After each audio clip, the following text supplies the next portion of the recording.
think we understand why. Okay? In the first part of chapter 28, he is rebuking and actually condemning the northern kingdom called Israel. And they are going to be wiped out as far as a distinctive people. But what is interesting is in verse 7, and we're not going to reread this, we did this last week. In chapter 28 and verse 7, he says, but they also have erred through wine. Who is they? They is Judah. And for the next several chapters, he's dealing with Judah. But wait a minute. If Judah is doing the same thing that Israel is doing, and yet Israel is going to be eliminated as a distinctive people, you know what my question is? Yeah, because of the why not Judah? Because of Jesus. Because, again, of the promise. If you will keep that before you, a lot of this which we don't understand will maybe it become a little bit clearer. I don't understand all of this, class. I've told you that week after week after week. All right? Then he begins to talk about Judah. Judah deserved the same thing as Samaria or Israel. But because of his promise, going all the way back to Abraham in Genesis 12, it could not and will not happen. As I read this over and over and over and spend time on it and study and read it over and over and over, the lesson is for us. Remember, these things are written for our learning. They are examples to us. And hopefully, maybe I have failed in this, to try to point out lessons that are here that we need to understand. All right, then he goes on and he begins to talk about Judah, and in many different areas. In verses 14 and 15 of chapter 28, we read this last week. We're not going to go back over this as far as reading it. They are looking for Egypt to help them against the Assyrians. That is, Judah is. All right? Then he goes on and realize we talked about this last week. In verse 16 and 17, he talks about the foundation. Now, I realize, as is quoted in the New Testament, several different places, this is applied to Jesus and to the church. But was that the original intent of Isaiah in this context? I realize that Don Ware brought this out last week. Okay. But what he's showing here, if you have read this, and that's all I can say, if you read this, he is going, well, in fact, look at verse 18. Now, this is about where we got in our study. Again, Isaiah chapter 28. Your covenant with death will be annulled. If you back up, that covenant with death was with Egypt. They were relying on Egypt to help them against the Assyrians, and the Egyptians were going to be destroyed. So he's just simply telling them that covenant that you have made, quote, with death, is not going to save you. In my understanding, this is again kind of where we meandered to a close last week. Verse 21, and I asked the question, and some of you got it last week and some of you didn't. I asked the question in verse 20, have you ever experienced that? Yes. Some of you. Have you ever been at camp? Yes. Or you ever been in maybe I shouldn't say this, a cheap hotel Yes. and your feet stuck out the end? Yeah, I've been there. What he is simply showing them that the covenant with Egypt is not going to cover you. That's my understanding. Yes. I think there's several things in this book, in Isaiah, that there's dual meanings. It can mean, Well, certainly. Well, it certainly. also means the other. It talks about Jesus. This is what that's the dual meaning, in my Okay. opinion. That's what I see. There are, and you're right, Deborah, I'm sharing with you what I understand. And if you understand something not necessarily contrary, Right, it's not common. but other, I want to hear it. Yeah. Betty? I was just, what Deborah said, there's only one scripture about Melchizedek in Psalms 110 that is talked about in Hebrews, and whoever the writer of Hebrews was, incorporated that. I mean, we just have that one scripture that Christ would be like Melchizedek. Right. And so that was written then as a reason for them to understand about Melchizedek. Okay, this goes back to my frequent statement. The best commentary on the Bible is you've got to read it long enough and patient enough, and it will begin to click. And we are to search the scriptures. So you search Right. for these meanings. I've told you just right up front, if you're expecting to understand Isaiah in this 45-minute class, you're fooling yourself. I'm just going to lay it on the table.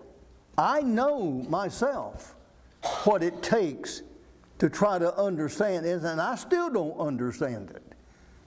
I still don't understand it. There it is. All right, now, what is interesting, and this is again, I went back, I don't know whether you did or not, I went back and reread Habakkuk, the book of Habakkuk. We started that last week, we ran out of time. That is phenomenal in my understanding of what he says in verse 21 of, again, Isaiah 28. For the Lord will rise up as at Mount Perazim. We looked at that. And he will be angry as in the valley of Gideon. We looked at that. That he may do his work, his awesome work, and bring to pass his act, his unusual act. And my understanding is Habakkuk deals with that very quickly. Habakkuk could not understand how God, the righteous God, could use the heathen people called the Babylonians to destroy or to punish, if you please, his people. He just could not understand it. Now, I'm not going to sit here and explain that to you. You can go and you can read the book yourself. And I understand this is exactly what he's talking about. Now, that's my understanding. I did not read this in any of the commentaries that I read. None of them went to Habakkuk. I did. Because to me, it fits perfectly. And as you read the book of Habakkuk, you will see that it was explained. All right, now, what he does in verses, and this is where we again kind of meandered to a close last week. In verses 23 through 20, let's read 23 through 26 to start with. Somebody, please. Give ye ear and hear my voice. Hearken and hear my speech. Doth the plowman plow all day to sow? Doth he open and break the clods of his ground? When he hath made clean the face thereof, doth he not cast abroad the pitches, and scatter the cumin, and cast in the principal wheat and the appointed barley, and the rye in their place? For his God doth instruct him to discretion, and doth teach him. What's he talking about? Yeah, he's talking about farming, but what is his lesson? All right, let's finish up because the same thing, 27 through 29. The black cube is not threshed with the threshing sledge, nor is a cornfield rolled over the cube. The black cube is beaten out with the cube, and the cube in the rod. Red flour must be ground. Therefore he does not thresh it forever. Break it with his cornfield, or crush it with his horsemen. This also comes from the Lord of hosts, who is wonderful in counsel and excellent in guidance. What in the world is he talking about? Those of you that have a garden, or those of you that farmed, ought to understand this. What's he talking about? Do you deal the same way with every product that is grown? Do you harvest oranges the same way you harvest peanuts? Maybe you don't know about peanuts. No. My understanding of this is God is dealing with you in multiple different ways. Just like the farmer deals with whatever crop he's dealing with, whether it is planting or harvesting. He is simply using a practical application. And they understood it. We may not have understood it, they understood it. Simply, I am dealing with you, Judah, in multiple different ways because of the promise that I made to Abraham. That's my understanding of those verses. Betty? Could it also have the meaning that when Sennacherib came to Judah, he destroyed much of Judah. He did conquer much of Judah, but not Jerusalem. Well, okay, and there was a reason. In those ways. And there was a reason for that. We just read that Judah was doing the same things that Israel or Samaria was doing. And yet God dealt with them differently. That's my understanding of those verses. It's not that hard when you keep it in the context. And as we've already established over several of our studies, we were not there then. And I made the comment, and I say that because some might say, well, then we shouldn't even study the Old Testament. No, I'm not saying that. Did you or did I in college or in school understand all of the history that you studied? No. Did you learn something? Yeah. You might say, well, I'm not sure I did. Yes, you did. How many of you took algebra and geometry in school? Are you using it now? No. Not per se. And I wasn't very good at it. But you know what you're doing? You learn how to figure out things. Isn't that life? Yeah. Isn't that life? I was the same thing. Why in the world am I studying this geometry? Why am I studying this stuff? Because you learn, and I think I shared with you, and I'll just share it because I think there's a principle here. After I graduated from college and we got married, we moved to Arizona. I was going to go to get a master's degree, but I didn't. Anyway, that shut that be short. I got a job with a kind of a mom and pop insurance company. And I think if I remember correctly, my pay was $300 a month. And after a month or so, I went to the boss and said, wait a minute. I just graduated from college and I earn more money. I deserve more money. He said, let me tell you something, Parker. I don't remember what he said, but I'll never forget it. He said, the only thing college taught you was to learn how to read. I was offended then. But I understood. He taught me, college taught me the basics of life. Isn't that true? Just because you've got a degree in whatever doesn't mean you know it all. Absolutely. Right? Right. Same thing right here. Same thing right here. All right, let's move on. Chapter 29, Ariel. There is some discussion as to why Jerusalem is called Ariel, but it is. How do we know that? First verse. What was the city of David? Jerusalem. All right, now there again, he is coming down pretty hard on Judah. Okay, let's see. Now let's read, try to break this down. Let's read verses 1 through 4. Isaiah chapter 29, 1 through 4, please. Woe to Ariel, the city where David dwelt. Add year to year, let peace come around, yet I will distress Ariel. There shall be heaviness and sorrow, and it shall be to me as Ariel. I will encamp against you all around. I will lay siege against you with a mound, and I will raise siege works against you. You shall be brought down. You shall speak out of the ground. Your speech shall be royal out of the dust. Your voice shall be like a medium out of the ground, and your speech shall whisper out of the dust.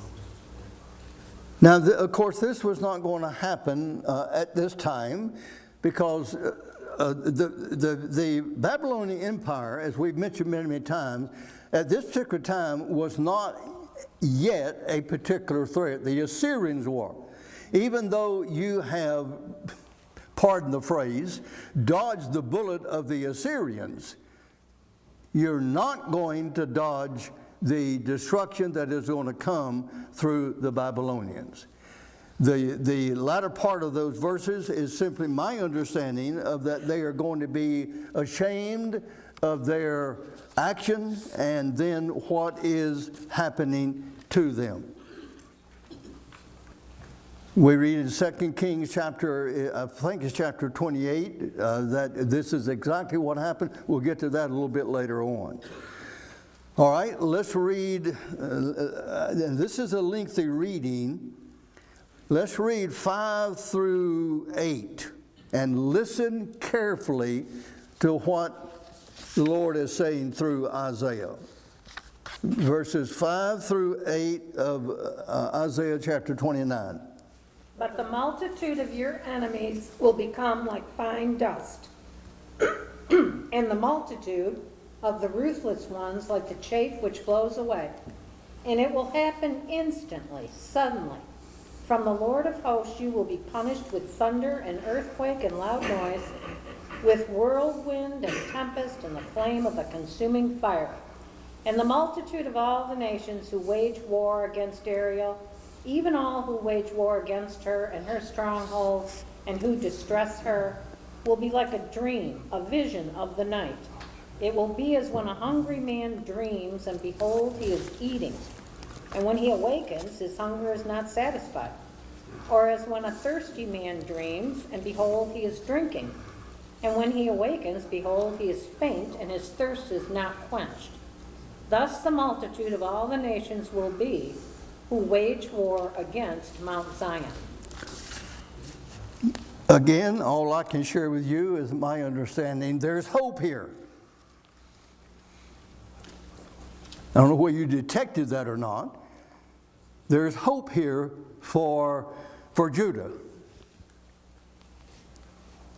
What do you think, and just human nature, what do you think was the Assyrian mindset when they conquered Israel or Samaria and took them away?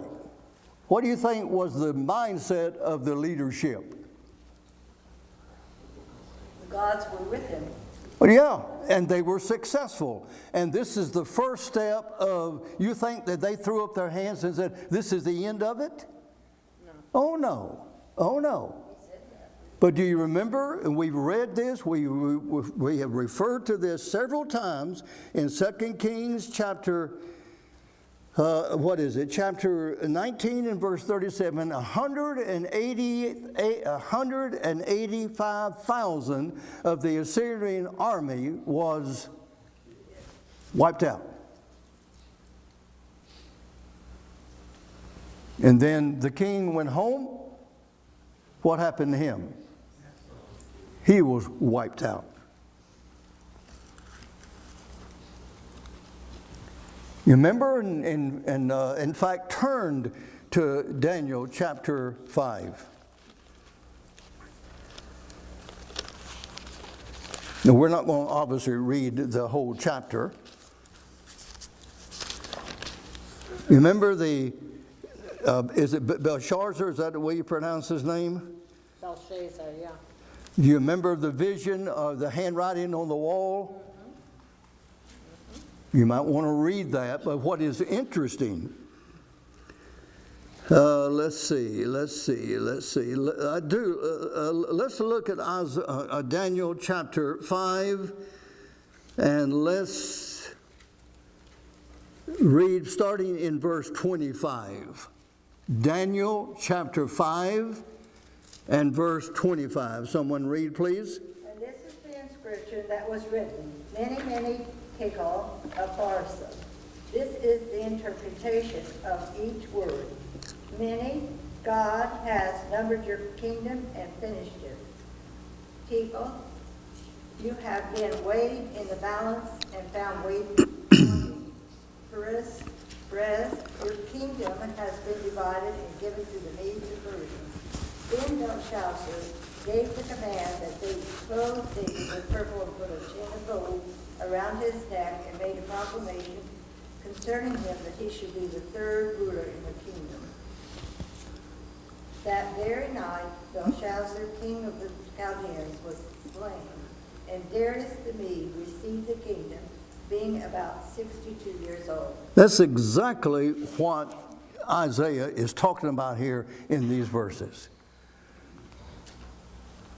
Judah, though, is going to have to deal with things, but God is going to be, and his progress, this goes right back into my understanding of Genesis chapter 12 and verse 3. Those who, I'm paraphrasing, those who are against me are going to answer for it. Anybody that stood in the way of God's plan of bringing forth the Messiah was going to answer for it. That's, and really, as we follow the history, what ultimately happened to the Roman Empire? Some of you that know your history. They were eventually just wiped out, as foretold through the gospel. That's my understanding of this lengthy reading, simply that God is not going to allow anybody. And class, this goes back to the phrase that I have used repeatedly in this study, the making of my salvation.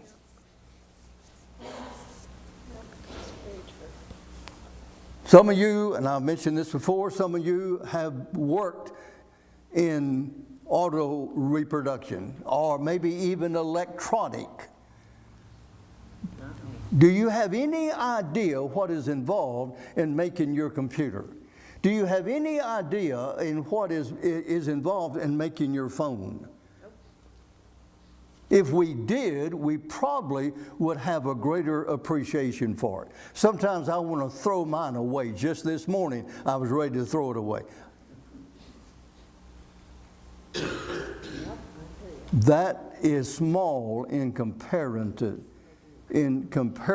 to what I'm talking about. In the fullness of time, Galatians 4 and verse 4, in the fullness of time, whose time? God's time. The Messiah was born in the fullness of time. That's important. And that is what I understand we are looking at and studying right now. All right, let's move on. I have determined that we're going to try to move on. If you want to indulge in this in much more depth, your own study, I have a telephone. You're welcome to call me anytime. We can get together. If you want to go in some thoughts here that maybe we have overlooked, I'm available. All right? Now, remember, he's still talking to Judah. All right, let's see. Let's read verses 9 and 10, Isaiah chapter 29. Be delayed and wait. Blind yourselves and be blind. They become drunk, but not with wine. They stagger, but not with strong drink. For the Lord has poured over you a spirit of deep sleep. He has shut your eyes, the prophets, and he has covered your heads, the seers. All right, again, and he's going to explain this a little bit more, the information that he is giving to them, just like today, you have a choice to accept it or to reject it. And if you reject it, like Pharaoh, your heart becomes harder and harder. That's how God hardened Pharaoh's heart, as oftentimes comes up. And that's the same concept here. All right, he goes on. And verses 11 and 12. Somebody read, The please. entire vision will be to you like the words of a sealed book, which when they give it to the one who is literate, saying, "Please read this," he will say, "I cannot, for it is sealed." Then the book will be given to the one who is illiterate, saying, "Please read this," and he will say, "I cannot read." Okay, simply excuses. And then he goes on and explains that in the verses that follow, 13 and 14. Then the Lord said, "Because this people draw near with their words and honor me with their lip service, but they remove their hearts far from me, and their reverence for me consists of tradition learned by rote. Therefore, behold, I will once again deal marvelously with this people, wondrously marvelous. And the wisdom of their wise men will perish, and the discernment of their discerning men will be concealed." Now there's that phrase again, I will deal marvelously, a marvelous work and a wonder. A marvelous work. Twice he has repeated this. And again, in my understanding, to me, the best commentary on that is the book of Habakkuk. That, again, just could not understand and comprehend what was going on. All right? Now, let's read 15 and 16. Woe to those who seek deep to hide their counsel far from the Lord, and their works are in the dark. They say, "Who sees us, and who knows us? Surely we have things turned around. Shall the potter be esteemed as the clay, or shall the thing made of him who made it? Say of him who made it, he did not make me, or shall the thing formed say of him who formed it, he has no understanding. Is it not yet a very little while till Lebanon shall be turned into a fruitful field, and the fruitful field be esteemed as a forest?" Verse 15 seems to imply the agreement that they were endeavoring to make with Egypt. And then he simply is telling them, you've got the cart before the horse, in our terminology. Again, that's my understanding. You've got this thing all figured out wrong. And then now, I do not know, and I was not able to determine this Lebanon, whether this was just a symbolic, but he goes on. Let's see now, where are we? Let's read, all right, let's read a lengthy reading. Let's read 17 through 21. 17 through 21. "Is it not yet just a little while before Lebanon will be turned into a fertile field, and the fertile field will be considered as a forest? On that day, the deaf will hear words of a book, and out of their gloom and darkness, the eyes of the blind will see. The afflicted also will increase their gladness in the Lord, and the needy of mankind will rejoice in the Holy One of Israel. For the ruthless will come to an end, and the scorner will be finished. Indeed, all who are intent on doing evil will be cut off, who cause a person to be indicted by a word, and ensnare him who adjudicates at the gate, and defraud the one in the right with meaningless arguments. Not sure what he's talking about. Is this simply a look to the future of the time of the Messiah, the time of the gospel? I'm not sure. It would seem to point to that, because he continues on now in verses 22 through 24. Therefore thus saith the Lord, who redeemed Abraham, concerning the house of Jacob. Jacob shall not now be ashamed, neither shall his face now wax pale. But when he seeth his children, the work of mine hands in the midst of him, they shall sanctify my name, and sanctify the Holy One of Jacob, and shall fear the God of Israel. They also that erred in spirit shall come to understanding, and they that murmured shall learn doctrine. All right, Deborah, in 22, you have the New American Standard Version. How does verse 22 read? Therefore, thus says the Lord who redeemed Abraham. Redeemed Israel? My understanding in studying that, the word carries the idea as God moved Abraham from Ur of the Chaldees to Canaan, which he did. And he is going to move Israel to an understanding, Judah particularly, to an understanding. When is all this going to happen? Did they really? This is the question I ask myself as I study this over and over and over. How much did Judah really understand who they were? Now, there was, of course, always a remnant, had to be a remnant. A remnant is a small portion. There had to be at least one faithful descendant from Abraham of the tribe of Judah because of the Messiah, because of the promise. Right. That is taught over and over and through this, and even through the letters, particularly that Paul writes. Yeah. Betty?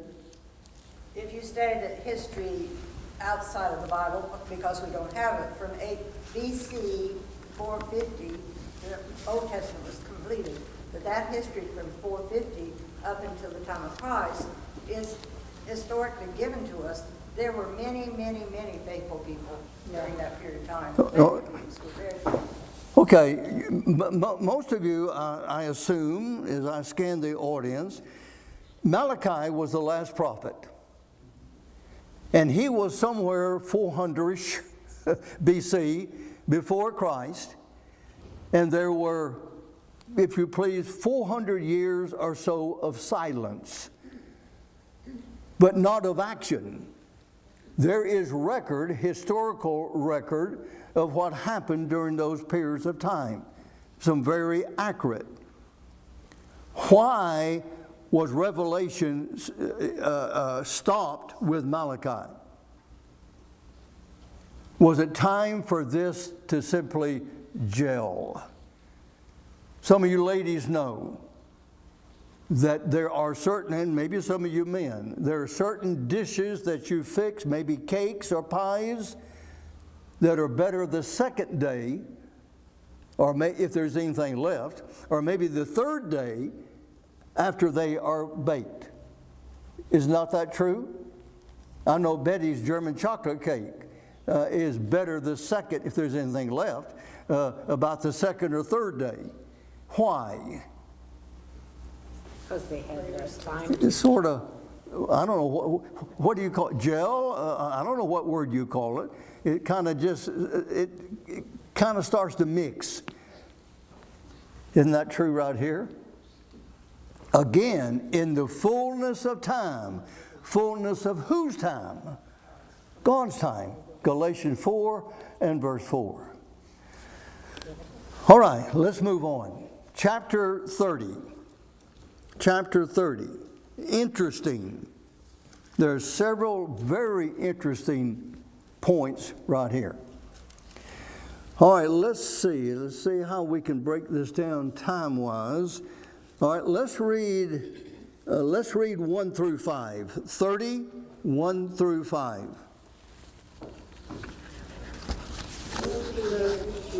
Woe to the rebellious children, declares the Lord, who execute the plan but not mine, and make an alliance but not of my spirit, in order to add sin to sin, who proceed down to Egypt without consulting me, to take refuge in the safety of Pharaoh, and to seek shelter in the shadow of Egypt.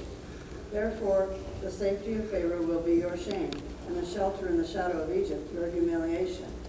For their princes are at Zone, and their ambassadors arrive at Hanes. Is it 5? Yeah, through 5. Everyone will be ashamed because of a people who cannot profit them, who are not for help or for profit, but for shame and also for reproach. Okay, I think it's very obvious here what he's talking about. He is again talking about that covenant or trying to get help from Egypt. But it's interesting. There are several interesting things here. Why? Woe to the rebellious children. What happened under the law to rebellious children? Anybody remember? They were stoned. In Deuteronomy 21, 18 through 20, they were taken out and stoned to death. It's interesting that he identifies them as rebellious children. And there's another interesting point under their law. In Deuteronomy 17, they were warned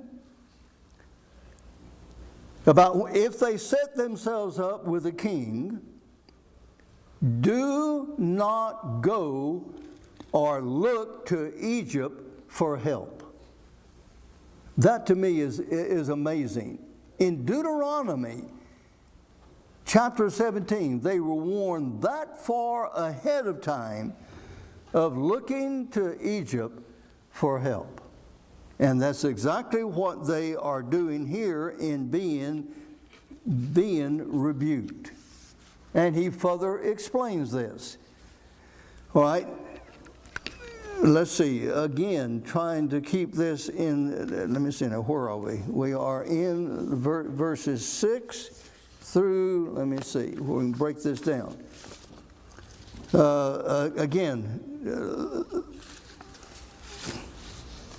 let me see, 6 and 7. We'll just read verses 6 and 7. Isaiah chapter 30, verses 6 and 7.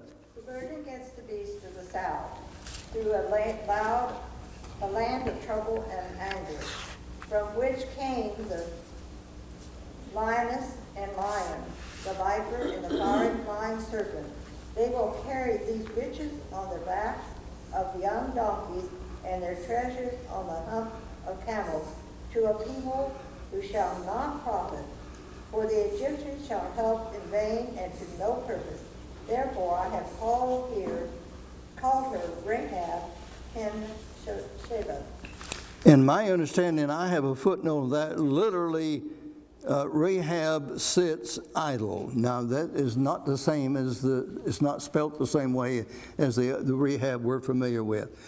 My understanding, this is a description of the desert between Judah and Egypt.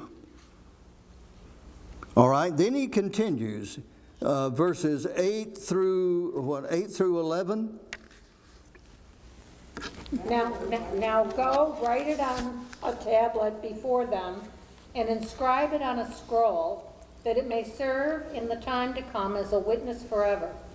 For this is a rebellious people, false sons, sons who refuse to listen to the instruction of the Lord, who say to the seers, you must not see visions, and to the prophets, you must not prophesy to us what is right.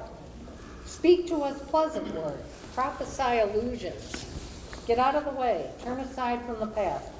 Let us hear no more about the Holy One of Israel. What is interesting about this, class, is that this is the same mindset as Samaria or Israel. The same attitude. To me, that's interesting.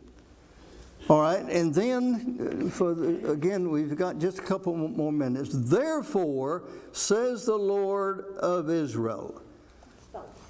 All right, let's see if we can at least get 12 and 14 read before the class ends. Someone? Wherefore thus saith the Holy One of Israel, because ye despise this word, and trust in oppression and perverseness, and stay thereon, therefore this iniquity shall be to you as a breach ready to fall, swelling out in a high wall, whose breaking cometh suddenly at an instant. And he shall break it as the breaking of the potter's vessel that is broken in pieces. He shall not spare, so that there shall not be found in the bursting of it a shirt to take fire from the earth, or to take water withal out of the pit. Okay, again, he is simply describing what is going to be ultimately I guess you would say the punishment upon Israel, but upon Judah, but not the destruction of Judah. And again, we, of course, obviously understand.